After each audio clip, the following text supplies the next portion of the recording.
Parts of speech. Speech মানে কি? Speech মানে হচ্ছে কথা।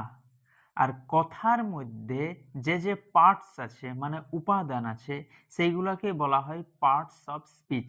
যেমন একটা খিচুড়ি আছে, খিচুড়ির মধ্যে অনেকগুলো উপাদান থাকে, যেমন চাল থাকে, ডাল থাকে, সবজি থাকে, সয়াবিন থাকে, হলুদ থাকে, আরও নানান রকম জিনিস। আর এই সব জিনিস মিক্স হয়ে তৈরি হয় খিচুড়ি। তো সেই রকম স্পিচকেও তৈরি করার জন্য অনেকগুলা পার্টসের দরকার হয়। বেশিরভাগ লোক বলে যে এই যে পার্টস অফ স্পিচ সেটা ৮ প্রকারের। কি কি? এটা হচ্ছে noun, pronoun, verb, adjective, adverb, preposition, conjunction এবং ইন্টারজেকশন। এই ৮টা উপাদান আছে স্পিচের, মানে ৮টা পার্টস আছে স্পিচের।